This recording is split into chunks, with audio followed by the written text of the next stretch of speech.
Depuis mon arrivée au Québec, j'ai vu des matchs de sport où les spectateurs autant que les joueurs se battaient.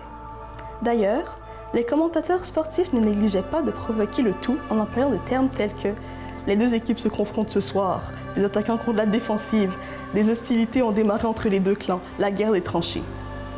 Même Pierre de Coubertin, le créateur des Jeux olympiques modernes, affirmait que le sport rendait les jeunes plus aptes à la guerre. Est-ce vrai que le sport désunit les peuples?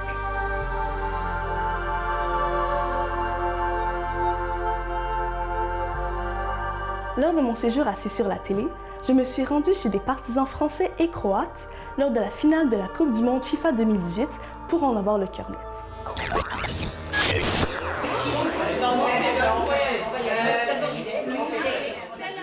Moi, ça fait plusieurs décennies que je suis au Québec, mais quand on entend que la France, ça va en finale, ça ravive un petit peu nos souvenirs et puis la fierté de ses origines.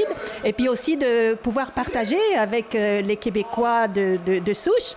Qu'est-ce que ça représente pour vous de voir votre pays en finale? Ah, c'est la fierté. C'est un petit pays de 4 millions qui se sont rendus à la grande finale pour la première fois de leur existence. Alors, beaucoup de fierté.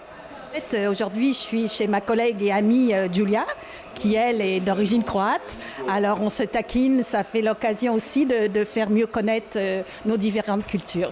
Pour quelle équipe êtes-vous partisan? Moi, je prends pour les Croates, l'équipe de Croatie, qui est une équipe qui a du cœur, puis qui a passé à travers toutes sortes d'épreuves là, pour se rendre jusqu'en finale. Puis, go la Croatie!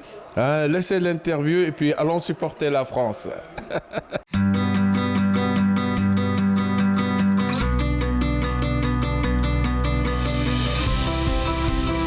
Malgré tout, on se rappellera surtout du côté rassembleur de M. de Coubertin. Il parlait des Jeux olympiques, tout comme de la FIFA, comme d'un instrument de la paix, et que l'important, c'est de participer.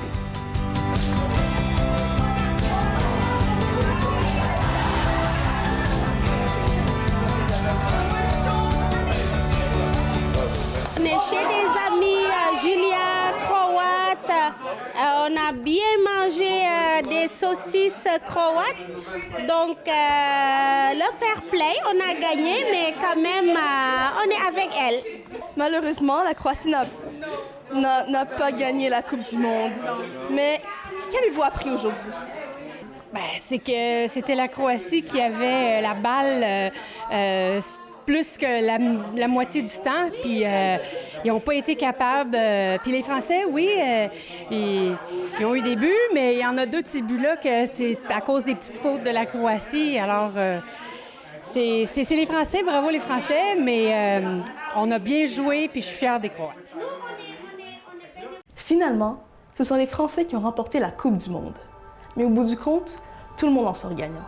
C'était une occasion pour tous de se réunir et de célébrer ensemble.